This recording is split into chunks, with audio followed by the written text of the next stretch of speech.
The endless grind of the Brothers' War had fouled Teresiari's land and blackened its skies. Argoth's defenders were determined to protect their isle from the same fate.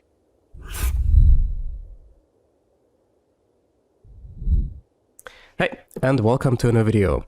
This is my Naya Convoke deck, and this right here is the final version of it, which I used to get from Diamond to Mythic. The other good version, let's add a Jinifei here, and move the augurs over there, looks like this. Both I think are strong, but after quite some testing I do tend towards the insane card advantage that the augur can provide. I still do think though that Jinifei is an absolute unit in the show, and I think I can also show you why this is the case. So if you want to, follow along. Starting at the gold rank here, after the season renewal. This opening hand does not seem too bad. Get a scroll on turn 1 presumably, and some other cards to curve out with. Not the too craziest of synergies as of right now, but the deck is pretty much fully packed with them, so we should get there in not so much time, I suppose. Can just swing for one and then hold up priority. They could have third land and Flush Gorger, Trespasser, or Liliana maybe. If... oh, it's her, okay. Not sure if you saw it, I just passed priority pretty fast here because I want them to like minus her. Yeah, then we can just flash in the reinforcements, create a token and choose it for the sacrifice. Now we do have the option of going Golgari Readers into Epicure, or we could convoke out the Eos playing Epicure first, but I want to play Epicure after the Jinifei and I don't want to tap my creatures, so just play her, swing at Liliana and still hold up protection with the scroll.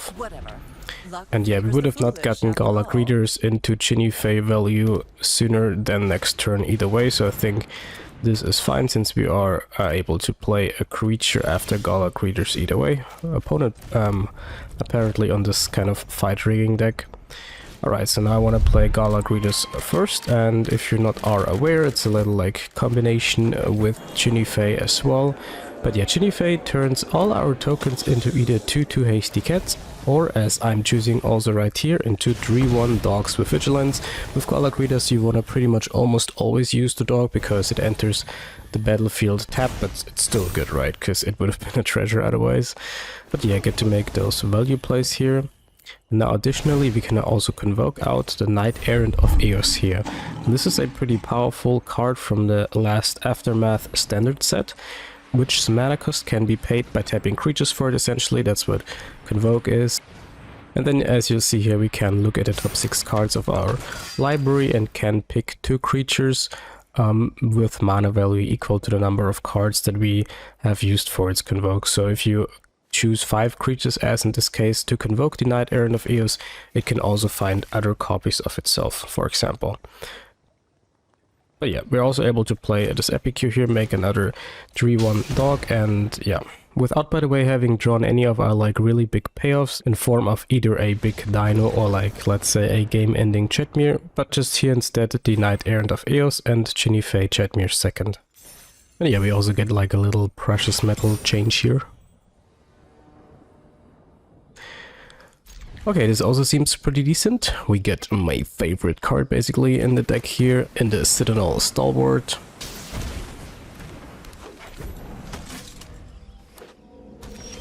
Oh, okay, so this is gonna be pretty nice, I think, because here you can basically triple spell, right, with the 1-drops, because the Stalwart not only is 1 mana acceleration in standard, just gotta make sure to tap the white card here, but it also fixes mana, so now I actually have the mana to double spell, can target the blood token here, and since we create 3 dudes here and have the scroll which provides white mana, we can also convoke out the Knight-Errant of Eos, which is obviously pretty insane for standard turn 2 here, and yeah, Mr. Opponent agrees on that one, can't blame him. And yeah, as crazy as this seemed, this is just the kind of vibe of the deck. I built it in a way so that you mostly have really strong starts. That's kind of the theme of it, to basically get really good starts as often as possible, so on average basically. And here we just have the Scrolf and 2 Golgari opening, which is also pretty good because Golgari is actually a pretty strong card in a deck like this, but it still dies to removal. In this deck at least, sometimes the opponent is tapped out and you can create a bunch of value out of it right away. And talking of getting a bunch of value right away, here's Jinifei, which has this synergy with Golgari, creating the 3-1 right away. Another good example is even playing an Epicure, or ideally something like Gleeful Demolition right away with Jinifei, which I think will also come up. So Jinifei actually in this deck can be used right away often, which is another powerful interaction, and of course an active scroll makes this even better.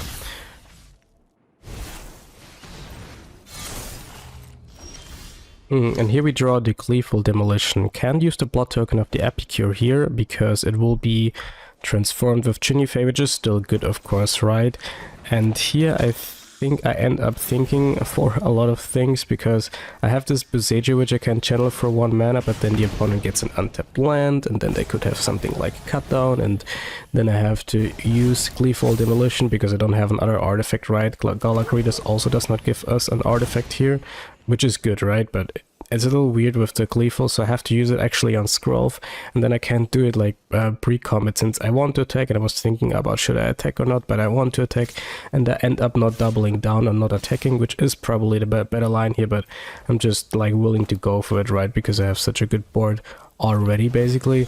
And yeah, since I want to attack, I want to remove their blocker, and then I still, since it's only 1 mana, have mana up for Gleeful Demolition, but now they get the land, and therefore I probably should have ended up not attacking if I'm timing out there as I did before. But yeah, now I'm just committing to it and basically make them have it. It is obviously a misplay. They have the priority, by the way, because of the shadow at least, but obviously you should have just targeted the scroll pre-combat, but I timed out.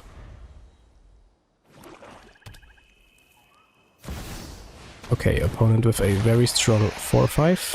Let's see how impactful it is going to be.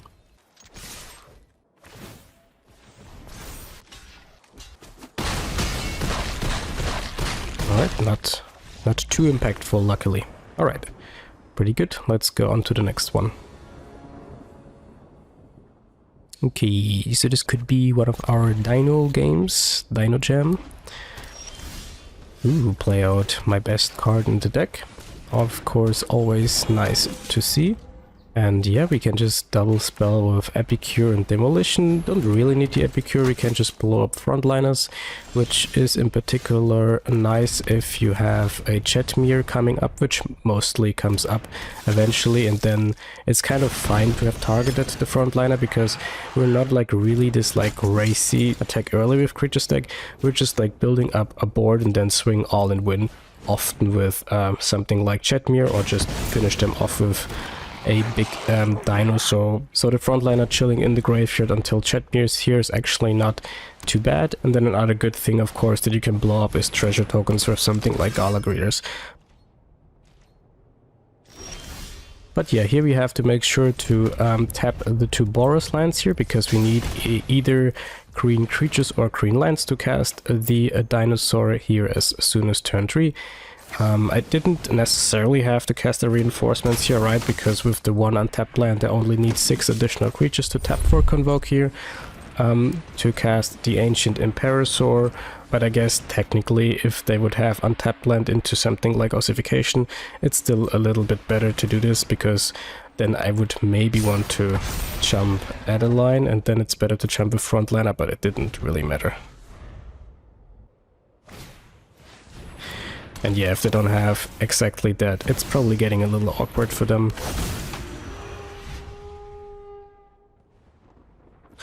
Yeah, like it's not easy to beat. Let's say they have like a Brutal Cathar in hand, then they can also not get rid of it, and yeah. Alright, we get some 1-drops. We keep the 1-drops. play the star of the show, pass the turn. Looks like it's gonna be another one of those Chinifei games. Now it's gonna be interesting because I do want to set up Chinifei in a way that she creates value right away, and I could curve out here with the reinforcements, but then I don't have an artifact for Chinifei into gleeful demolition, and I don't know, even though if I would have all the mana, because Chinifei can be cast for Zelesnya mana, and I would still have 2 red as of right now here, right away, because both of the stalwarts can tap for mana of any color by tapping a blood token and another creature. But I don't know if I draw the 3rd land here, right? And then I can only play Chinifei and Gleeful Demolition, and if I did play the reinforcements here, of course, I would not have had the artifact in play here, and yeah.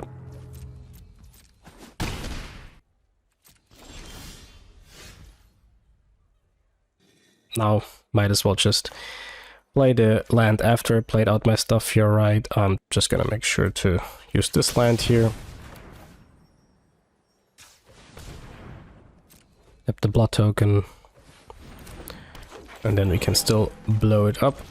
Tapping probably Chinifei since I'm not planning to block with her.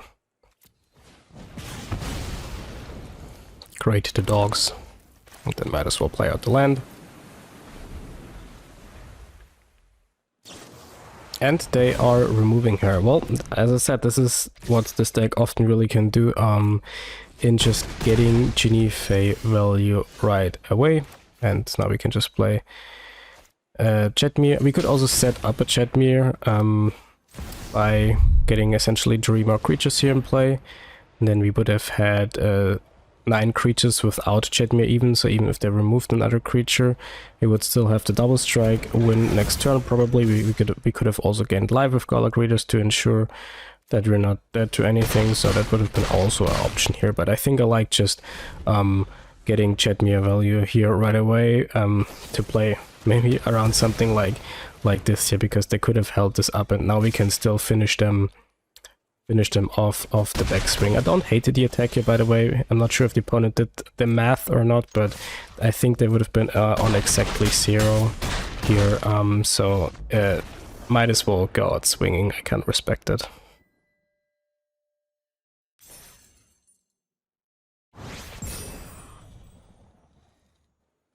Okay, have the 1-drops, have one of our payoffs.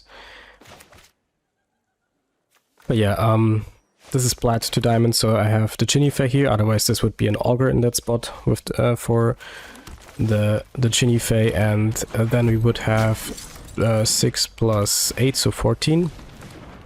I think payoff, so it's super likely to have it in the opening hand. It is mathematically not lucky. And yeah, this is also a pretty decent turn 2. And yeah, in this version basically 13 because we have 2 Chinifeis and 1 more Gleeful Demolition.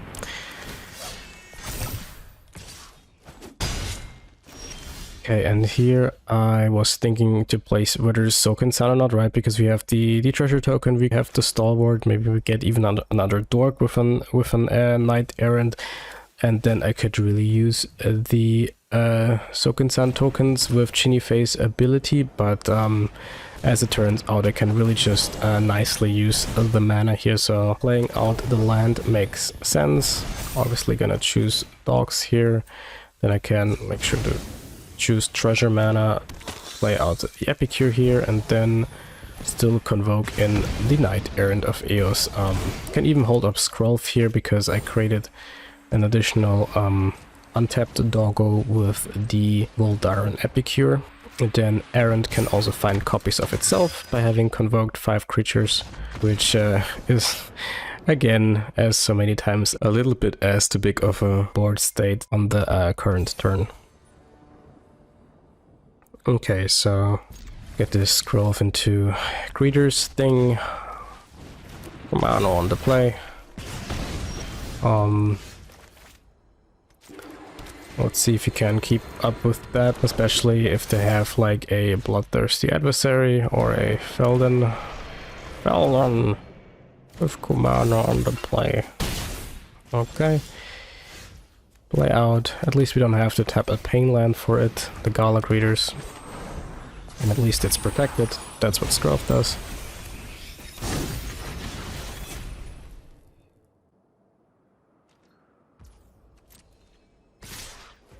Okay, at least no land pre-combat.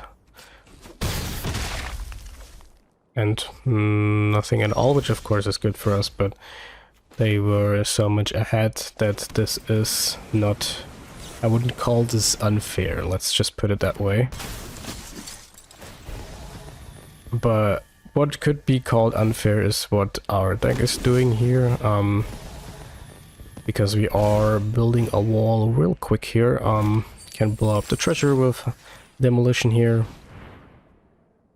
triggering the remaining mode of Golgari readers, and then we can still convoke out the Knight-Errant of Eos by still keeping up the scroll of untapped here to both protect Golgari readers and I guess less Knight-Errant of Eos because of its 4 toughness, but still. Don't hit Chetmere or another copy of itself, but we're not going to complain. We can also rummage away lands with the Epicure Plat token. We have life gain at least at our next turn and potentially even at the turn after the next turn of the opponent with the Resolute Reinforcements being able to be flashed in, and then we might just be able to raise the opponent, especially if they like miss land drops, but we'll see. Keeps on top, so maybe was a land. Oh, that's surprising. Are they gonna target Scroll? They revealed a dragon, so... Oh yeah, they're going for a face, which makes sense because now they can maybe burn us out. But yeah, that's Errant just being a 4/4 is just pretty good. And wait, but oh, okay, so they maybe we look for more like a burn spell combination to finish us off. Antagonize could be decent. The Phoenix is flying.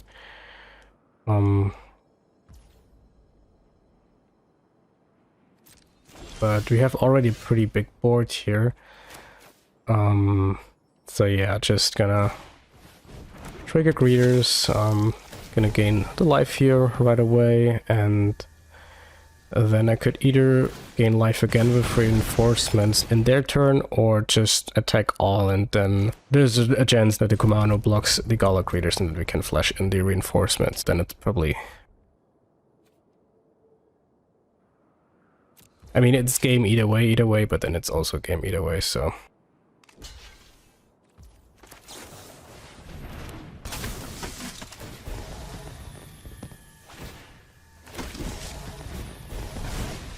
But yeah, they missed lands, of course, but not sure if one more land would have helped them here.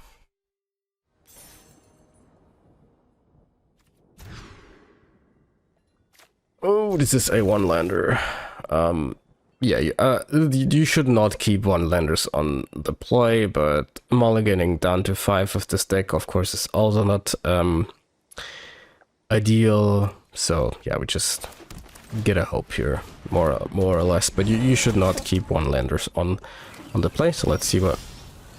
Yeah, that's not it. Gonna swing with our 1/1 here and pray G for the next turn. Which then we surely will draw a land, right? And then, yeah, it's yeah, you shouldn't keep one-landers on the play, right? Lesson learned, but yeah, like the one land, you just need one land, and then we can potentially, if it's a red land, like double spell. Now of course there's Talia with the tax for the demolition, but with the stalwart mana we could still maybe cast it. But yeah. Right, well, a little late to the party, but at least it's the right one, so we can play the Epicure here.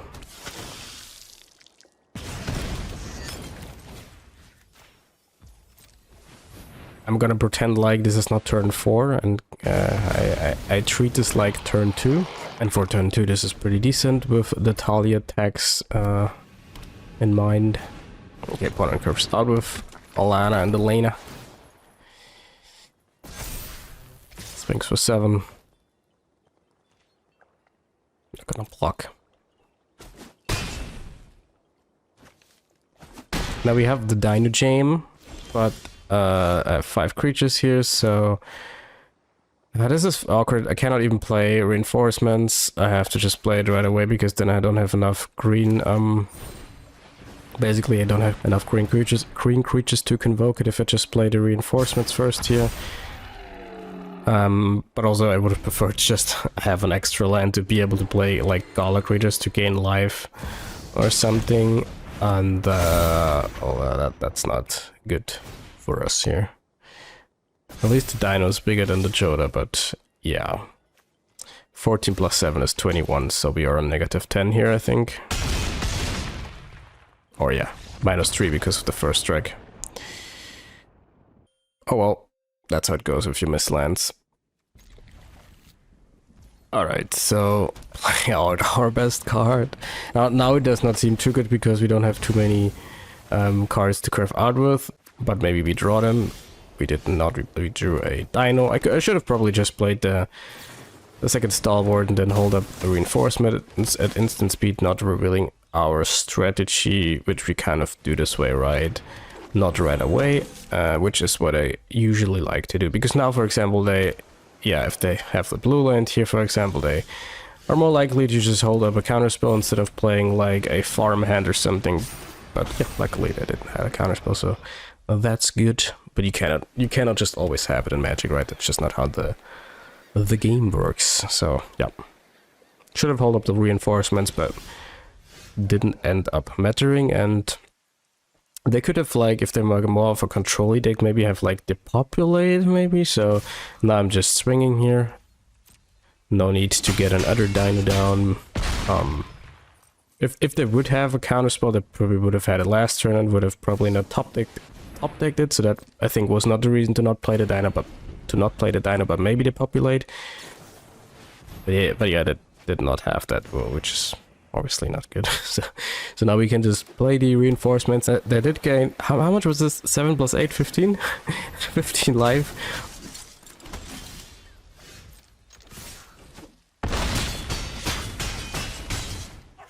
Yeah, -2 was good enough with the aggressive strat. Dino Jam.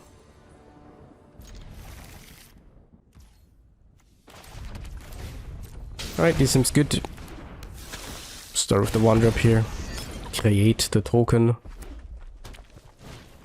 On the play versus Sabono Red strat. That's fortunate. Alright, play at Gala Readers. Send a message. Pass the turn. Okay, Greeters in general pretty decent versus their deck. Opponent agrees. Do they curve? Yeah, no, they choose to not curve out if they had the option anyways with a potential to drop over taking out the Greeters. Now we want to main phase the reinforcements to have the 5th thing to convoke. I don't want to choose the Epic here, so here I have to tap manually to have the 5th creature to convoke the Errant of Eos, to maybe hit another copy of it, which we didn't. Alright, so opponents, yeah, it's always just so good to go Cleavable Demolition onto a good artifact target, like, you know, treasures from Greeters, blood token from Epicure, or even, as I mentioned before, frontliners if you have Jetmir, which you mostly end up having at some point if the game goes for a little longer. So yeah, it's just a great card in the deck, and therefore in this version also a 4-off the Gleeful Demolition. And occasionally you can also blow up artifacts of the opponent, but it's not gonna happen too much anymore now because of the ban of Bankbuster. That of course is not too much of a competitive card that the opponent presented here, but not that a Thundering Raichu would have done a whole lot more. So yeah, just get him pump up and give this Knight-Errant protection. But yeah, would have been lethal either way probably, right? 3 plus 4, 7, yeah, exactly.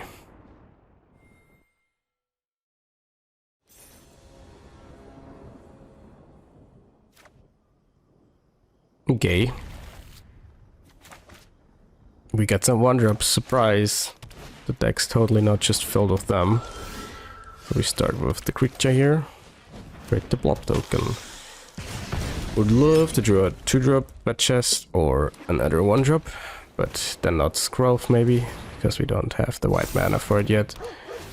Opponent on the enchanting strategy. Now we have the white land at least, but just still gonna go with the fast land here, I guess. And yeah, I don't think we have quite enough for the dino next turn, right? Oh no, wait, we do. Lies have been told. 4 + 3 is 7. So we can play either that or maybe a Ginny we have draw like what? I can't really think of anything because for Gleeful we don't have an artifact. Golgari does not really have friends with it. There's Chatmere lurking. And even though that the opponent is on the play and curved out nicely, they don't really have a strong enough board to really punish the dinos. So here we can just play the 1-drop, still have enough green, which is always something to make sure of the dino and then just play the dino. You can even just like put it out by just letting the auto tapper do the work.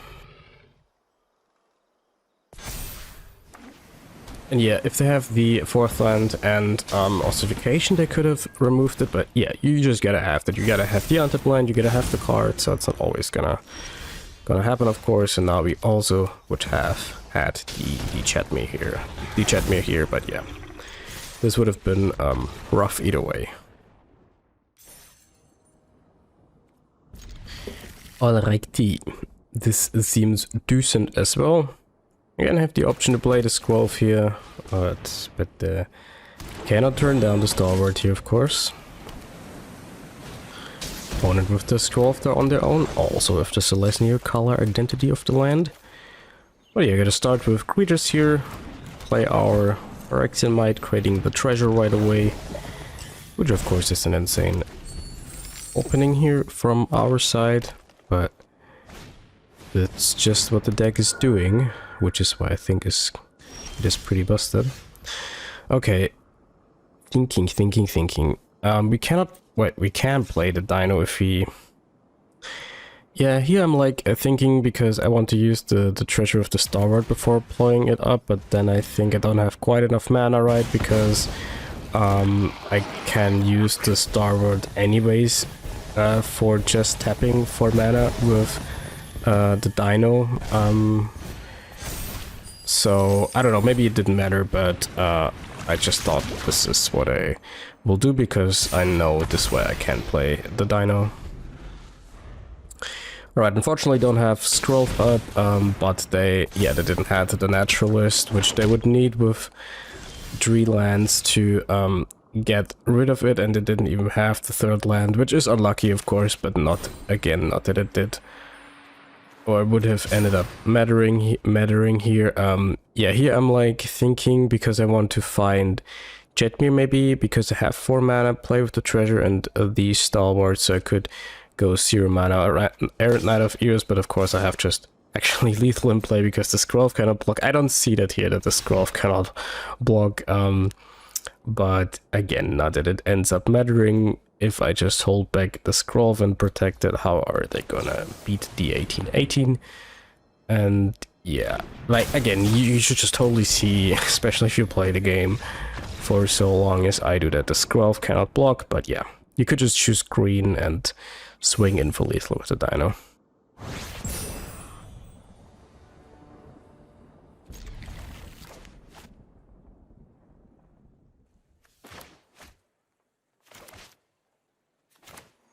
Okay, suspicious game included with Stalwart in the opening hand. I don't know why that's the case.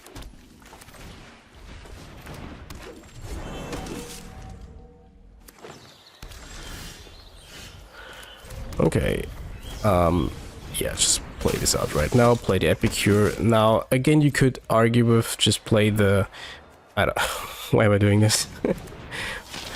You could just argue with playing out the Epicure first. Why am I doing this? I cannot remember hovering my deck. I could have just played out the Epic first, holding up the reinforcements again as of the mentioned reasons as of before, but this way we saved a life essentially. Now we do still have the 2 green enabled and can just rawr, turn 3. A classic turn 3 that is, which is possible with both Cleavehold Demolition and Citadel Starboard. Good game. Good game, opponent. By the way, this is a keep, by the way. By the way, in the alchemy version of the deck, Pog Jump, you can have even more turn 3 dino plays with both. You got me there. What are the names of those again? But there is a Gruul 2-drop which creates treasures by you can choose 2 creatures, right? You know it from the Cabaret stack, Cabaret Revel stack when it was like more often played. Gonna swing here and pass the turn with the reinforcements. The Rocketeer boss, I think, or something like that. And then there's a Selesnir 2-drop which acts like a Clement in a sense, because you can choose each creature in your... Well, that's a convenient art to answer a scroll, I guess. You can also just choose all the creatures in your hand, then each creature that's chosen that way perpetually creates a token. I have to play the Epica first here. I could have just blown up the frontliner, but I think this is a little bit better, potentially. But yeah, which is crazy, right? For a 2-drop, 2 mana, 2/2. Fuck. Ow. Alright, this Cleavehold Demolition is not gonna do anything anymore, because we're gonna lose this blood token as well. GG's. Anyways, this is obviously pretty insane, I was about to say, because it's a 2/2 that creates, like, how many on average? 1.5? 2? 1/1s, which is insane on average rate, right? Of course, you can be completely lucky in a sense with having 3 or 4 creatures in hand, then making, like... Okay, see ya. What the fuck? And then making a ton of tokens, and then you have even more ways to get the dino on turn 3 with both the Rocketeer boss and this 2-drop. Starboard, I keep on the play, even crazier.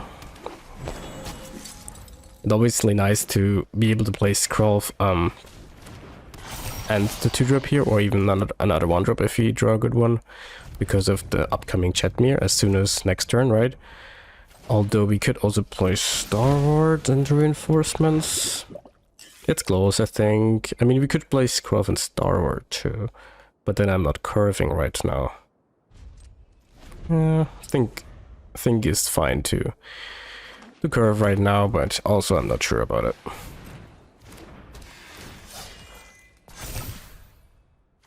East Caller.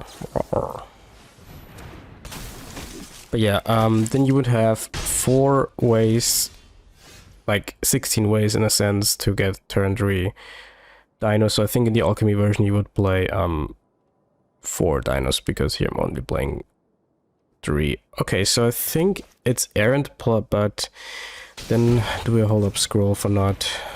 I think yes, and then we play the reinforcement instead of the stalwart first, if that makes sense. And then I could hold up the stalwart and still tap the scroll. Yeah, that makes sense, because then I can still play a 1-drop, because I can still tap the Errant for mana, or play another stalwart, I guess, that we already have, which is better, definitely, yeah, because then we have Chetmere mana, which is kind of crazy. Standard 1 mana dork, by the way. It's just so good because I'm playing 20 lands. And this is just not just such a good card, but it also just is lands in a sense. Like, yes, we miss lands, but we don't really miss lands. We can play our 4-drop and win, so crazy. Just gonna tap tokens here, I suppose. Just don't tap the other stalwarts. That's the only misplay here, basically. And then do we have lethal or not? Yeah, the buff just nails the... puts the nail into the coffin, or however you say this in English. I guess, yeah, they could have removed the scroll and the response, and then we would have been one off, or even more because we lose an additional +1 lord off.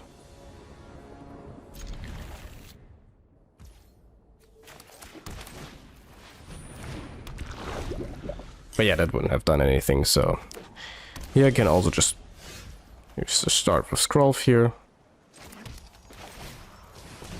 Play out our good 2-drop. Protect that is.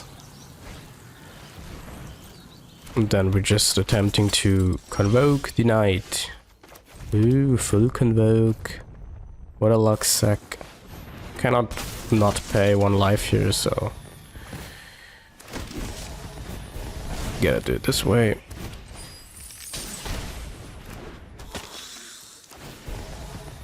Your turn, Danik. My turn, this. Ooh, Jetmir finally, and it's second. Thank you. I also do agree that this is nice. Especially that I don't even have to top deck the untap land, since Golgari also makes a treasure. I mean, surely they don't have a counter spell, which just results in a win, I suppose. I also have Genifei in 2.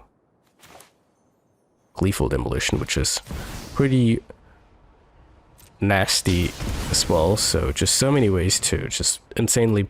This is like a really good example of just all the ways that we could like pull ahead like crazy here. Like we have the Jetmir, the Genifei with Gleeful Demolition, but also the Dino, which I am considering still playing here, I suppose. But we have Vigilance, so might as well attack first. But then I don't really want to lose a creature in combat, but I also could have a Ganjo. So I think I'm actually like holding back here, and I could just attack with Knight-Errant of Eos, or like I could just attack either with everything except Skrolf and protect the Jetmir and just win next turn, or I just play the Dino here, and then yes, they can remove, if they have removal, the Jetmir, but then how are they gonna remove the Dino? But yeah, this is the more fun turn that is also probably good enough for winning. Like, not probably, even most likely good enough for winning, I think. So I just took it because of that. So yeah, they do have the removal answer for the Jetmir here. But like, how are they gonna remove the Dino now? Alright. And we also still have Jetmir, let's keep that in mind as well, so we would have not lost that anyways.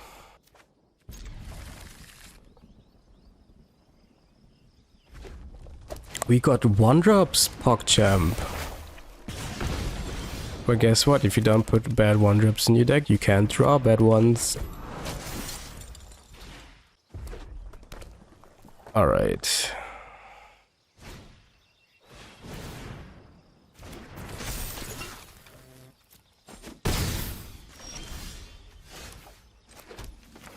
Well, Garlic Readers. Counter your whole deck. Play Scroll. Ramp twice. Your turn. Your move. Your go. Alright, third land. HD2 drop.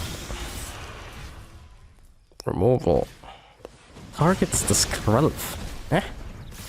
Oh, opponent. The good card that is being played in the meta gotta be the best card on the board, right? Right? Okay, Genifei to Genifei or to Jetmir, to Genifei or to Jetmir. I mean, obviously we have Gleeful Demolition, which is really nice with Genifei. We have the Golgari Readers in play, which is really nice with Genifei. And the Jetmir is not doing as much as of right now. And yeah, so I guess we just create a bunch of dudes here so that we can block the opponent's board nicely enough, and then we should have enough life gain, hopefully, if they don't remove the creatures, to not get burned out. But if they point 1 burn spell at Golgari Readers, this is probably too unlikely to happen anyways, especially since we have the 4 toughness Giga Lord coming. Might as well attack, I suppose, because I'm not blocking with it, I guess. Giga Lord incoming as soon as next turn, right? And yeah, this is not only a game-ending card, but as I just said, also has 4 toughness, so unless they have like something like Stoke the Flames, they cannot remove the Jetmir, so yeah, Geneva obviously looking nice here. I don't want to give them like an option to draw like entity festivities here, but yeah, gonna play out the Soken San and just get the job done. Boldly taking the counter here, which is a mistake by the way. You just make the treasure, but whatever.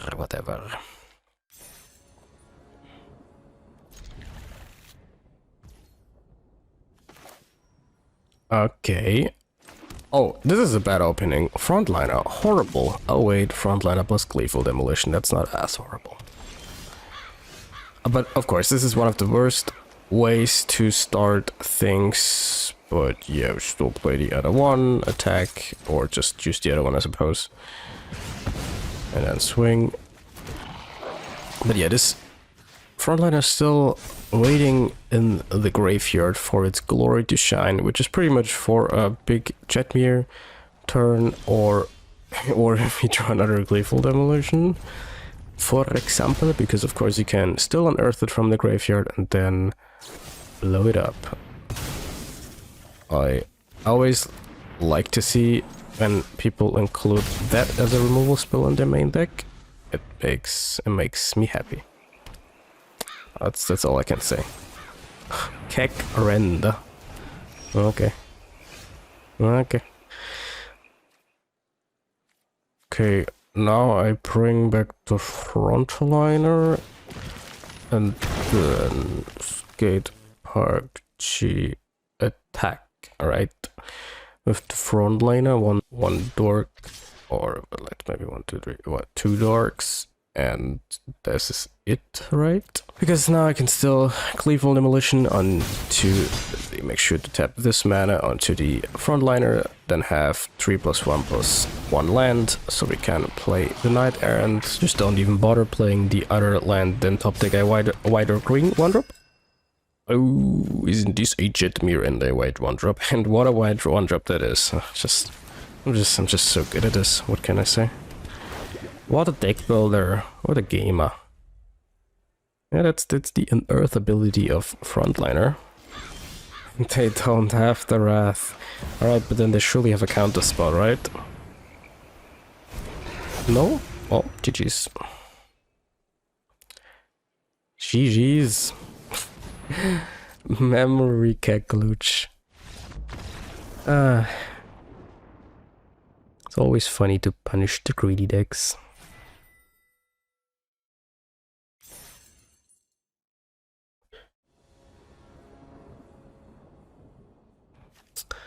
Okay, got a mulligan, have 2 lands, and some 1-drops, bad chest.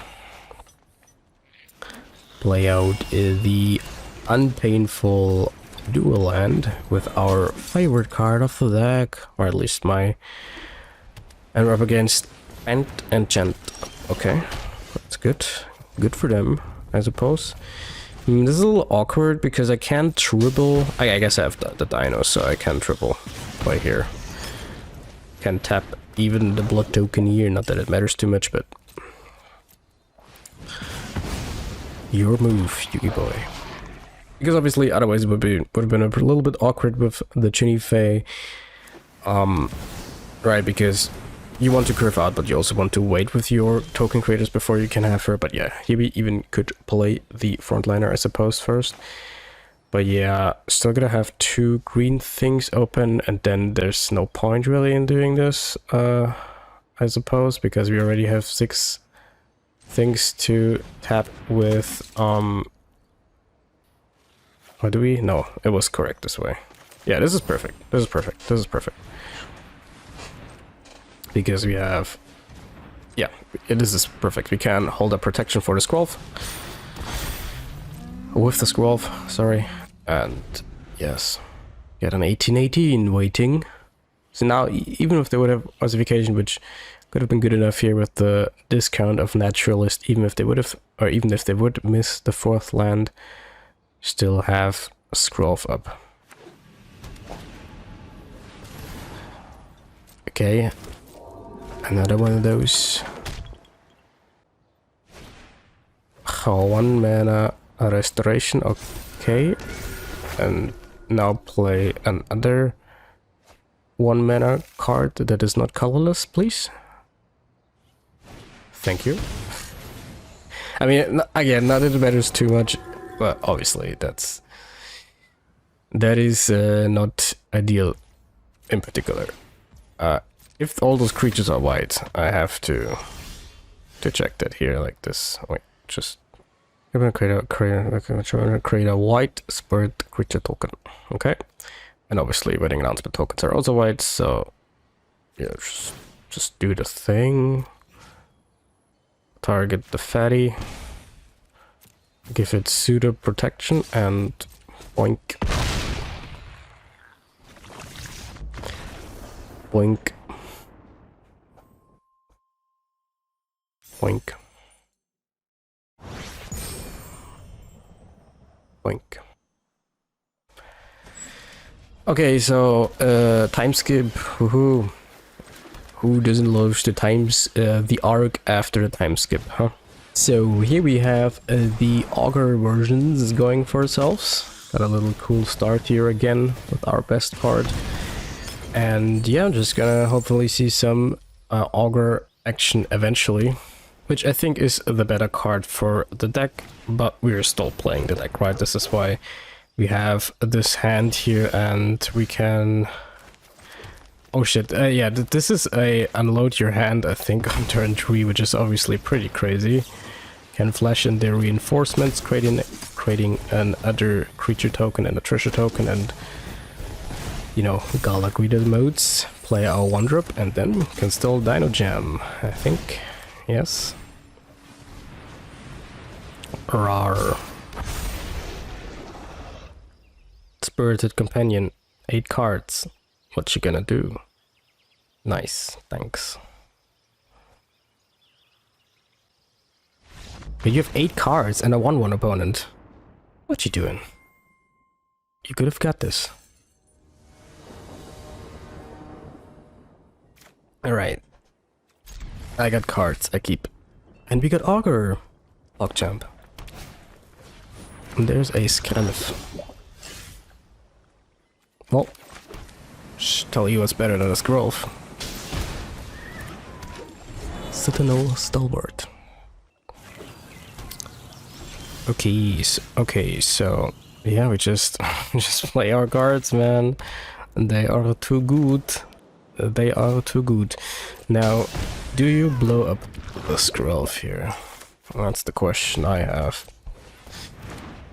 Do you do that? I mean, technically, you could also blow up the opponent's scrolls, but why would I, as the proactive person, do that? That's right, 1/1s, baby.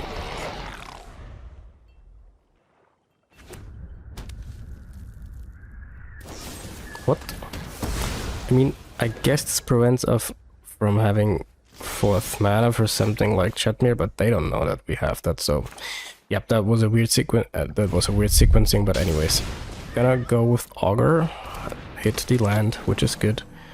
Over reinforcements, of course. Didn't have the artifact, or have the artifact yet for demolition. Opponent goes with a really good 3-drop. I'm not sure if it's too good versus us here. Don't have the Coven enabled yet, so I am interested in going Knight-Errant of Eos here, I suppose. I don't want to shuffle away the creature on top though, but what you're gonna do about it? Also don't have an untapped white creature here in play. So I was thinking also probably about casting reinforcements first, but then I only have 2 mana left to play from the top with, and then I might miss out on a couple cards therefore, and this way we can play most cards of the deck, like lands are nice, we can play everything but dinos and Chatmeres essentially, so we should really are able to play a couple things hopefully from the top. Here we're still having 3 mana left. How fucking unlikely is that? But yeah, we shall not complain, I guess. There's a dino that we can cast right now, but that's okay, that's okay. Can still triple 1-drop spell here, I guess, over casting Resolute Reinforcements, both in getting more dudes with the Gleeful Demolition onto the frontliner here, but also, not the scroll please, but also to have up protection for hopefully next turn's Jetmir, Nexus of Revels. What a sick name actually, by the way. Nexus of friggin' Revels. Isn't that like the coolest name ever? I mean, when it comes to externals, I mean, look, the art is not bad that I'm having here for Jetmir, but it's also not good. Like, I love the name, but the artwork, I don't know. Jetmir, you could need an upgrade for artwork. And surely the opponent has not a counterspell here, right? This is just easy GG's. In the Esper creatures, are you kidding me? Okay, bro. I guess you gotta respect it. I mean, there's a couple of like control clowns floating around, so I suppose counterspell makes sense versus Sunfall, maybe? I don't know. But yeah, they get to draw their card. Cute. Let me show you real quick how to draw cards with your 2-drop.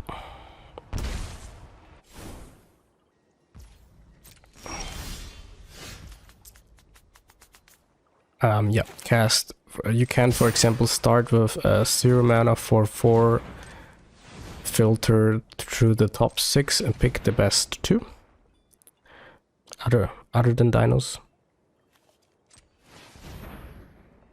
Any response? Nope. Okay. Gonna pick the best 2. And probably I think there's a land which is good. I like the Epicure for being able to rummage. We're just looking for Jetmir here basically to just finish off the game, but yeah, we just have way too much value going on with the Augur. We would also have the Dino here, which would have come down for big time. Get life gain with color readers. In other words, the game was in the bag. Okay, so versus the aggressive Strap on the draw. It's important to play at the red lands so that you can still curve out next turn. Because obviously you gotta play Epicure before Demolition. Can't quite block yet. Last land is these. Make the dudes. Yeah, unfortunately frontliner, while it has planes for unearth cost, has not planes and mana cost such. So, but we can at least throw it in front of the 1-2 here, I suppose, and we have the slight chance that the opponent chooses the frontliner as the Lorna Brain did. Nice. But yeah, could have otherwise convoked out the Knight-Errant last turn, which would have been obviously pretty clutch. But yeah, now probably go with Augur of Autumn, right? I could I don't know. Or should I? No, it's better to convoke here properly, right? Because then something like Lightning Strike does not work. And then maybe can set up not lethal, I suppose. Maybe with the Demolition. I guess if I top deck a land, no, even not then. Or if I hit an Epicure here, yeah, or something, any artifact creature. If I hit a Jetmir and any artifact creature like Skrull, Frontliner, or Epicure that makes the token here, I could have top decked the land here and then make enough creatures with Demolition to have Jetmir double strike lethal. But yeah. Or would we? Okay, I have to definitely take out the Raichu here, and then do I jump or do I trade? Probably better to jump here because we have so much value going on already. But yeah, we would have had 4, 5, 6. Yeah, we needed the described thing to have a Jetmir lethal there, but we didn't hit it anyways. All right, so we gotta focus on what we have, and this is I mean, first step Augur, I suppose. Tap the blood token. Reveal land, which is these. Another Epicure. Only have one red.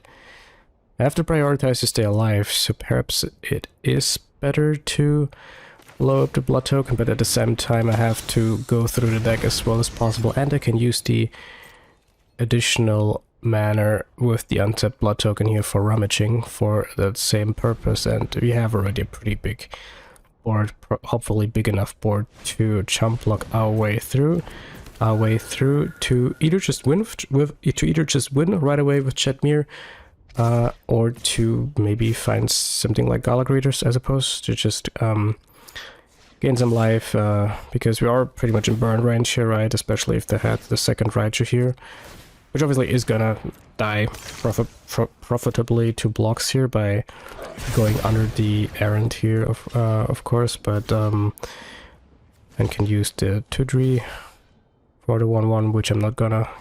I would like to double block with 2/3 plus 1/1 onto a 3/3, but I can't give up Augur in this position, right? I gotta draw one of those cards. Oh, there's Gala Greeters, which is nice. Now only something like Resolute Reinforcements would be left. Dino Jam though, because then I would be able to gain life on my end their turn. But yeah, gotta help this little dino here, I think, to come out by getting even more dudes. Getting all the modes from Gala Greeters, and then presumably tapping Gala Greeters into 2/3, because I can then still use the Stalwart for mana. And then it's just a couple of dudes.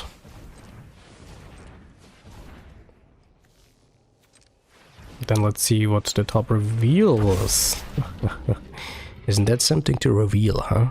Pretty decent, and now the question is if I'm willing to pay 1 life to get a Stalwart down. We already have 4 with this 5. I suppose I will tap the Stalwart.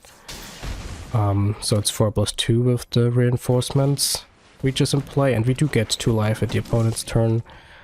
On only punish would be like Stoke the Flames in response to them attacking. Okay, but it's not tapped out with a 4/4 flying ace. That, Jesus Christ. If we wouldn't have that reinforcements, you could say, oh, so lucky, right? But hey, what did we dig for here to get towards the point that we have that, right? Otherwise, yeah, we both dig for Gala Greeters and this, so in other scenarios we would have had them also earlier maybe, but yeah, it is arguably lucky, of course. But yeah, now we have 20/20 trample, we have the team, can still play off the top basically, but yeah, it would be just lethal to click the orange attack all button, I suppose.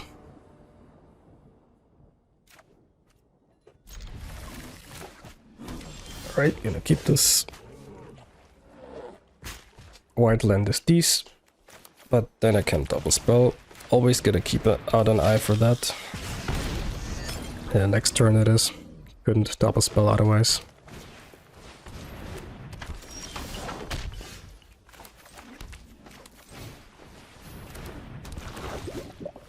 Enchantments on the play.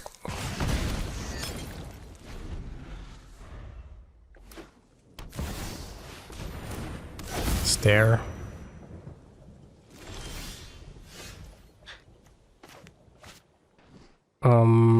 I mean, we'll play this land right away. Probably not. Oh wait, you can't just Soak and Sun, right? Because of Skrulf. And then we have 5 creatures still. I mean, that's something to keep in mind. Skrulf is legendary. It makes that card cheaper.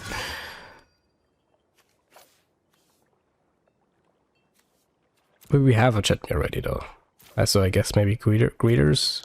Because we want to set up this Chetmere, right? Because I want to play Chetmere when I win, right? I don't want to give a little bit of a buff and then getting only close. And maybe if they play something like Catilda here, not even getting close towards finishing them off. So I want this Chetmere to end the game. And since I guess I have the Skrulf in play here, but I don't know. I guess then it would have been not too... Then it would have not mattered too much, but yeah, it still makes sense to take something else other than a second Chetmere. But yeah, I want to play Chetmere when I have basically 8 creatures in play so that we can just finish them off for sure with one swing. So here I'm just looking for a 1-drop basically. Although we would have already yeah, we have 4+4. Yeah, we would have had enough. We have 8 creatures already here in play, so the Chetmere is the 9th creature. But if they have removal here, for example, I would really like to have a 1-drop here. I hit only a kind of brick on hitting only a Gala creatures here. Here I wait a little because I want the opponent to scoop, right? Because it's really good to have the ears here, but sometimes I do that, so I wait intentionally even though I only have 1 pick. Because they like to scoop to Knight-Errant of Eos.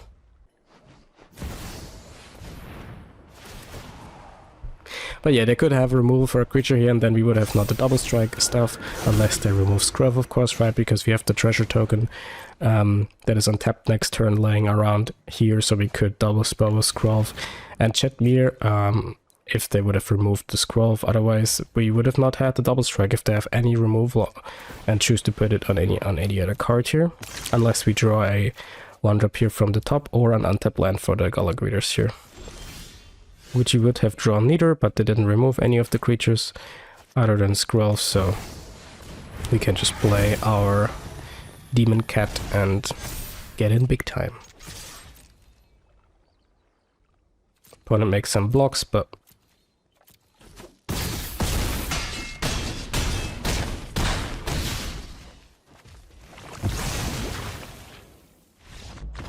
it's not gonna be enough.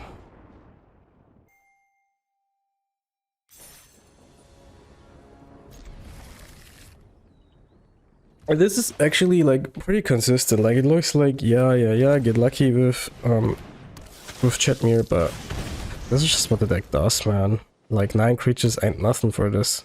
Remember, we're not playing any like interactive spells. We don't like that out here. Like look what we do instead of playing interactive spells, baby. First of all, please, we don't attack. That's correct. We play Knight-Errant of Eos on turn 2. And yeah, that's why I just completely focus on synergies over anything else, basically.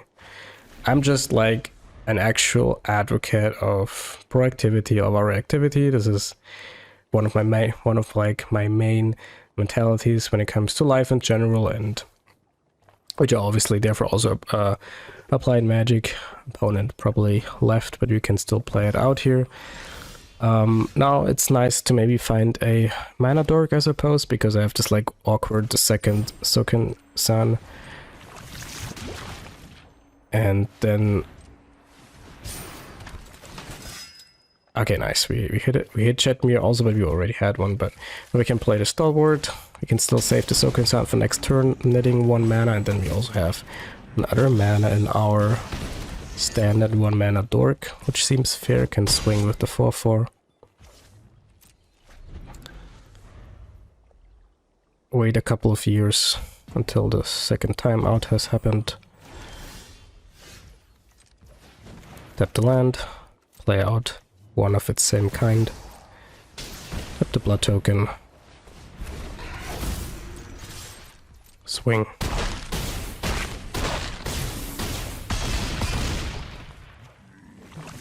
Swing.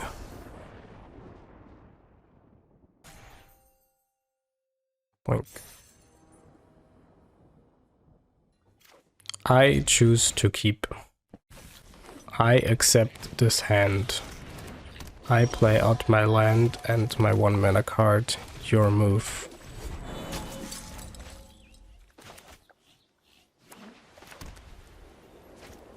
We get Augur.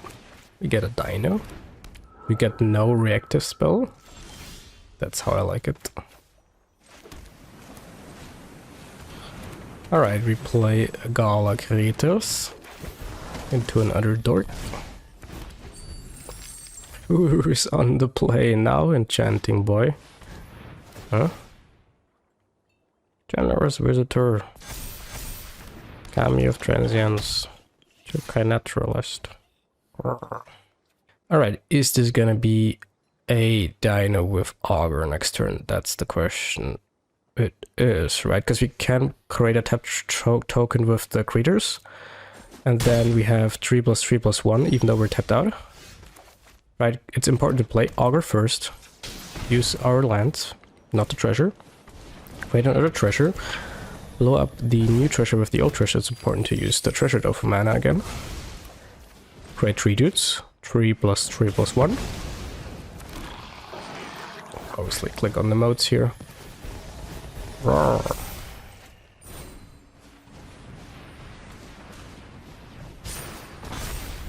Roar. I mean, surely they don't have untapped land and ossification. I mean, that would be a scam.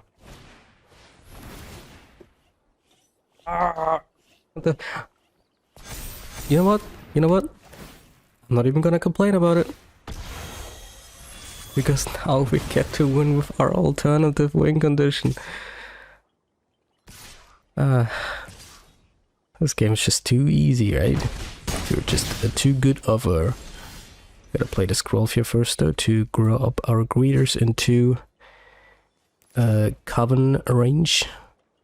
Game's just too easy if you're too good of a deck builder, isn't it? Get another Augur revealed on top here, which is decent. Just thinking which land to tap here. And then, yeah, even if they remove it, like Scroll has Summoning Sickness, but then they probably don't have untapped white land and 2 removals, right? That's not how this game works, right? And then the Scroll can protect the other Augur for the future.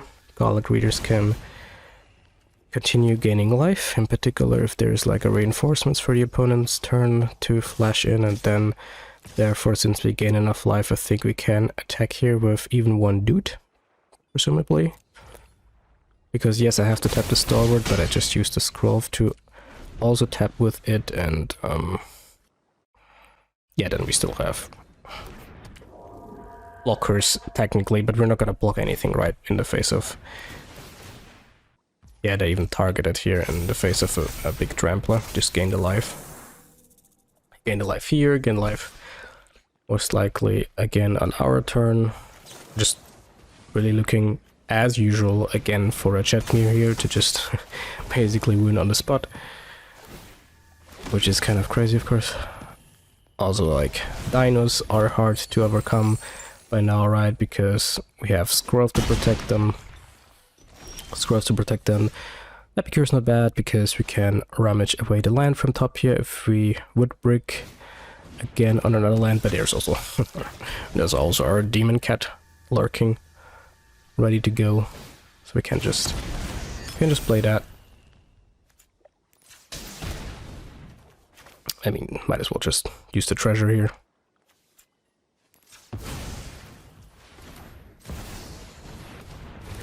Could keep going, but no point in just click the orange button. Click, click, click. Nice and comfortable. Nice and comfortable.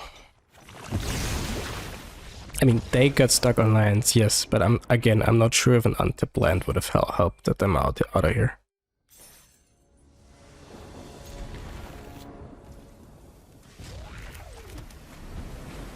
Okay, this seems decent, I guess.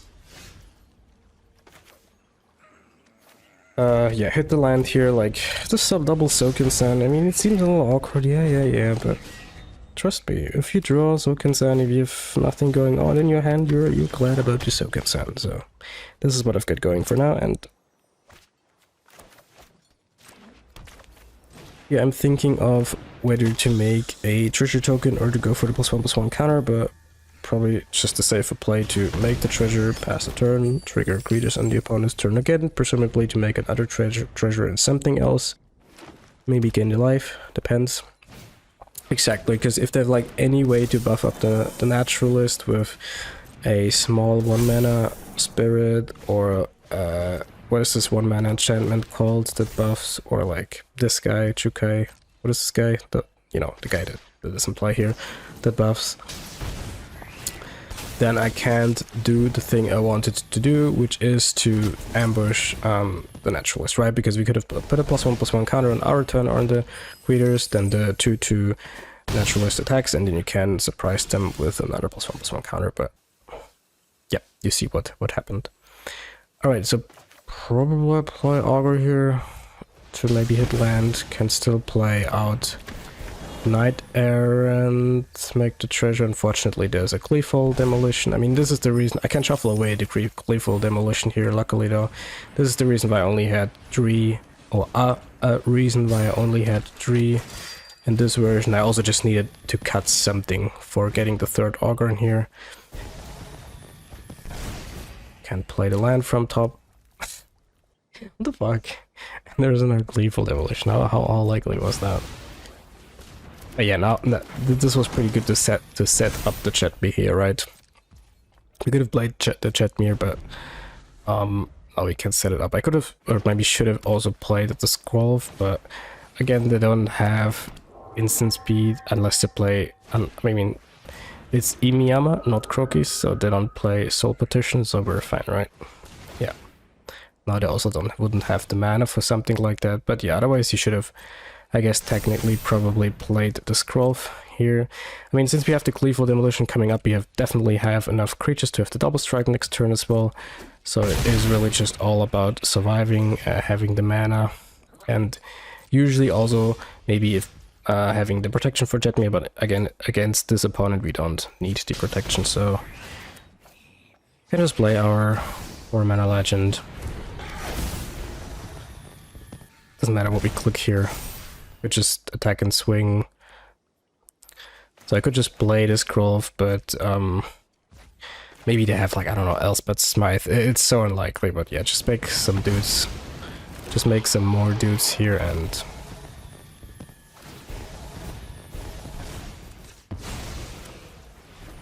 Look what I would have gotten. I would have gotten also a Grove.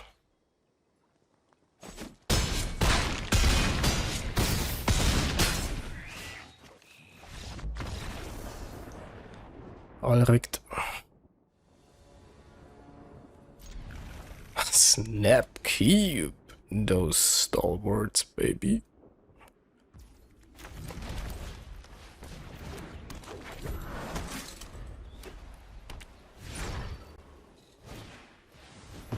Okay,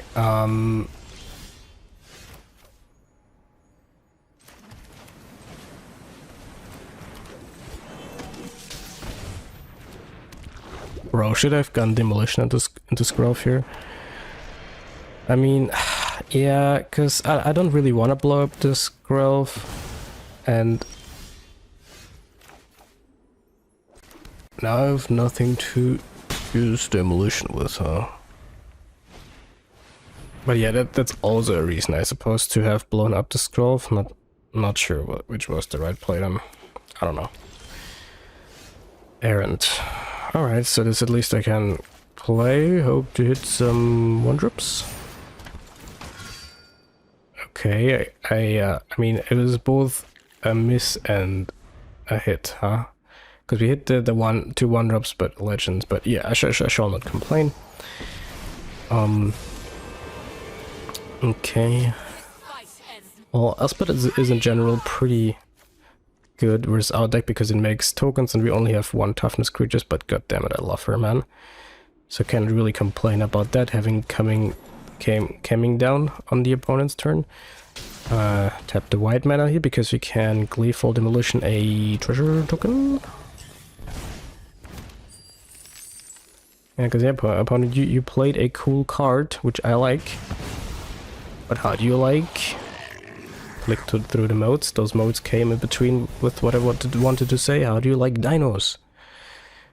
But they could have Sunfall. Aware. But you know what?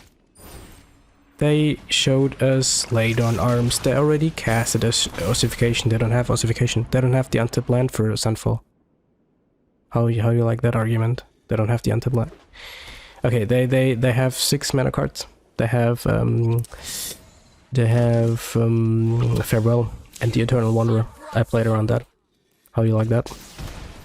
You know? How you like that? I have Chetmere here. How you like that? No, so I like, for real, I think I do like what I did there. And this way we play around 6 mana answers like Farewell and Eternal Wanderer, like otherwise we would have been too slow, but definitely a risky line because it played into Untapped Land and Sunfall and Ossification.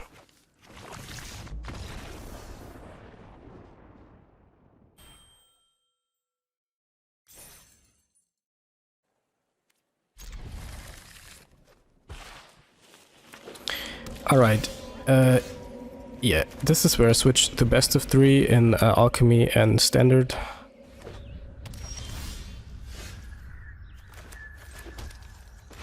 So yeah, I was playing best of 3 in Standard and Alchemy.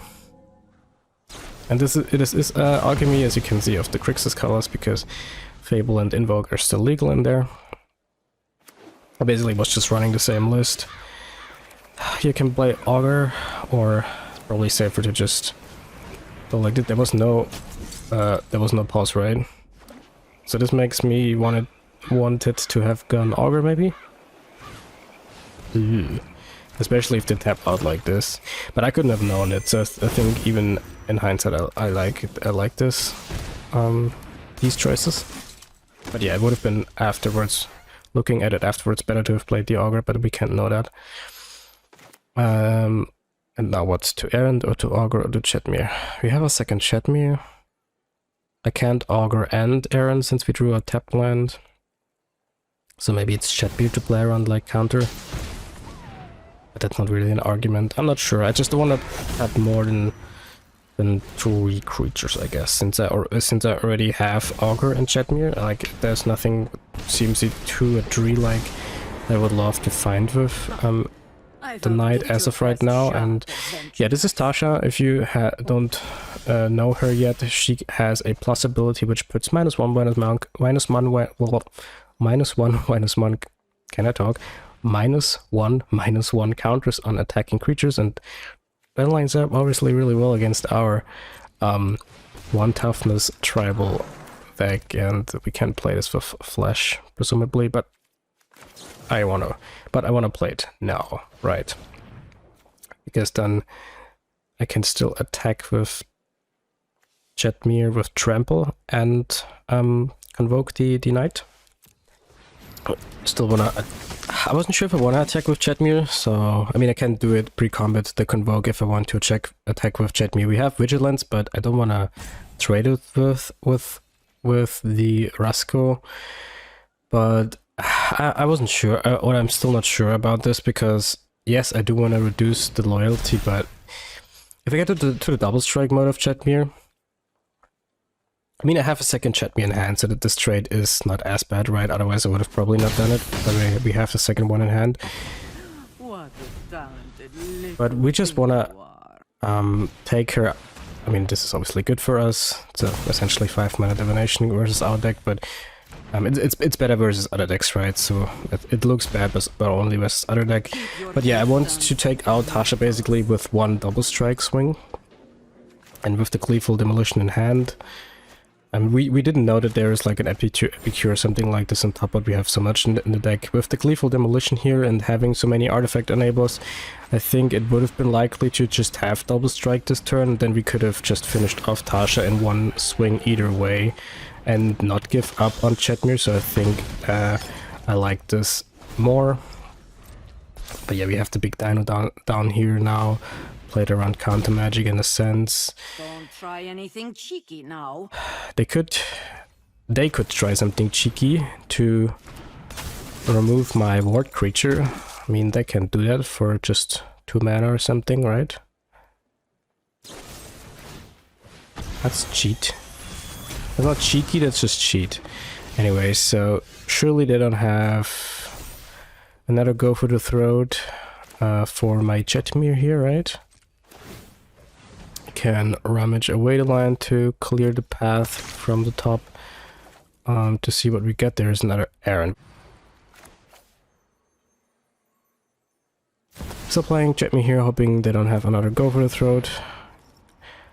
Counter magic could be also a thing, but we have 1 more mana with the Stalwart, which they are reading. So this kind of really tells me that they have like a make disappear, right? Because why would they read in response to Stalwart? And then we can choose the Errant from top. Which I really want to play here pre-combat, right? Because if they have like a cut down here, let's say, or go for the throat, I guess cut down, because otherwise they could just go for the throat, the Chetmere, then they could remove one of my creatures here in response, right? And then I would lose the 9th creature, so I want to make sure to have a 10th creature here. Choosing definitely Skrelv and then another Skrelv or a Beaker maybe. They have another Ramage at the ready. And then go at Tasha with the Augur. Let's see if the Augur gets to survive. Okay, well that's good, of course.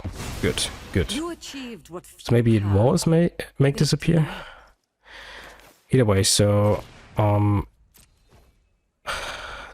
think I definitely play the Epic either way, and then to Skrelv or to... I think Skrelv's better, yeah, because if they have some sort of a board wipe, which is unlikely game 1... Okay, so it was make disappear. Then it's better to have... I'm not sure what is better actually, but it's maybe better to have the token builder in lethal. Chandra's interesting. Yep, yeah, they can remove both of my good creatures, which is annoying, but we have the Augur on top here revealed already, which is good, and we had a Knight-Errant here, so I guess I can still start with Augur. I mean, I'm looking still for Chetmere here, right, to win right away. So do I look for Chetmere or just go for value? I think it's fine either way in this scenario. Can play the land, or can play another Errant. We only have 3 mana left, but like this I think this is a good example for showcasing the power of Augur of Autumn, right? Because yes, we're not finishing the game off like in a very aggressive style this turn. Chetmere, by the way.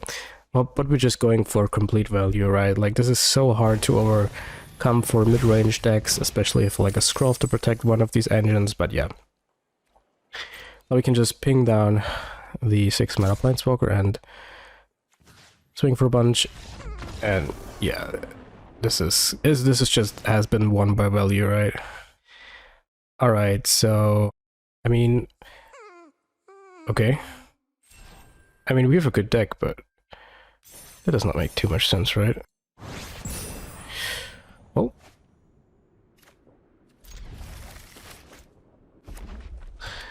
Okay, so another game in the arena.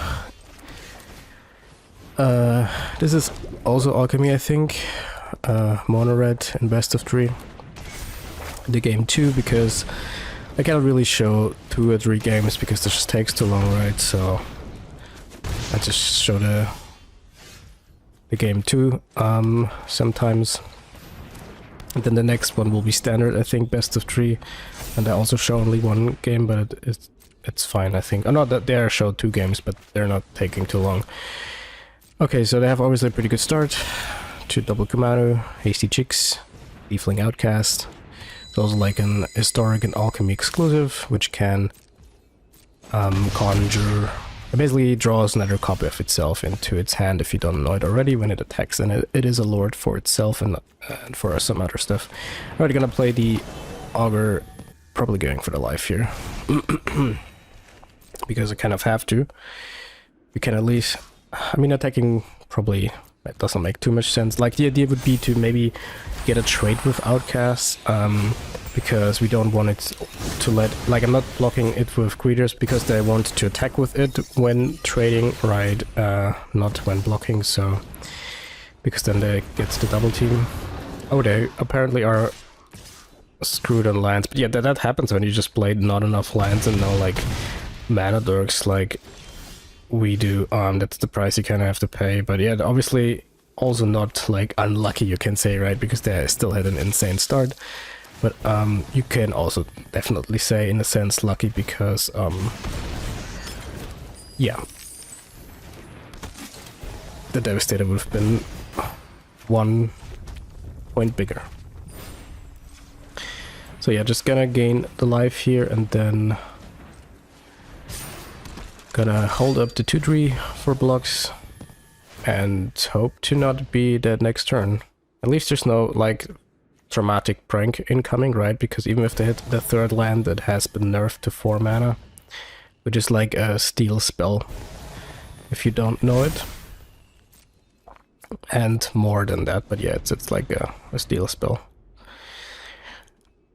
Okay, so we kind of have to get to next turn, right? And either find Gleeful Demolition to just have lethal with Jetmir, or, you know, like Resolute Reinforcements would be perfect with the Gala Greeters. Oh well, we have 6 mana though. If there's another 1-drop below that, right? Because we have already 6 creatures in play, with Jetmir 7, with 2 more 1-drops would be 9, which would be lethal, so I think it's worth going for that. Oh, that's weird, because this is the Gleeful, the classic Gleeful Demolition. We could get it with the blood, but then I don't have enough mana, right? I have 5 here, I would need 6 for that. So I guess I just have to play the Gala Greeters and Augur of Autumn, using our treasure. So this has been awkward, but at least we can gain life with the second greeter, triggering the +1/+1 counter on the other one. But yeah, this was awkward because I have the 1-drop, but again, the classic Lethal Demolition with the Augur on top here. But yeah, if they have like what, untapped lands into Shock and Lightning Strike, hit for 5/5, right? Because they have 5 damage in the air, and then they could technically have it with that. There you have it. I mean, you're not slow rolling me. You would never do that, opponent, right? Okay, so just make sure to not F this up, but yeah, just gonna play the Cat Demon and finish it. I mean, Stoke the Flames does not work because of Scrolf, and yeah, just gotta go for the +1/+1 counters here. We could also gain life, but yeah. Another cat win. Okay, this is standard best of 3. Go with the Epicure, pass the turn. Blue land you, farmhand you. We don't like that here. Okay, gonna go with my 2-drop. Not sure if you want to offer the trade with the farmhand or not. Not sure. Toxic. Okay. Have to play a Battlefield Forge here if I want to double spell. So, see if they have stop for a counter. They did not. They have no stop at all, which is awkward. Okay. They don't. Smack in the Resolute Reinforcements, and there is the stop. So presumably Wandering Emperor or a Memory Deluge. Okay, so I have to play out the untapped land here, right? So we have double green land and then 4+3. Still have Scroll up and getting a what? 6+6, 12/12. Trample Ward, by the way. Relevant keywords on my big dino. Okay, just don't Sunfall me. What is this? Draft? Alright. I mean, surely they don't have counterspell now, right? Since you didn't have it before. Dang, it's just too easy, man. Alright. Let's see how it goes in the second round. I can't quite keep one landers.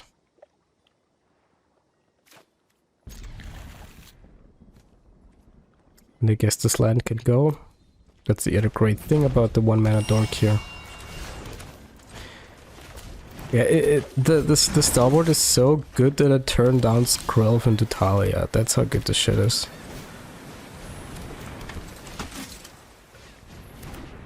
Because I still have Skrelv and Talia down. Of course, Talia is not protected, but I don't know, it feels still correct. I'm not sure though. This is the weirdest choice in history. Hello?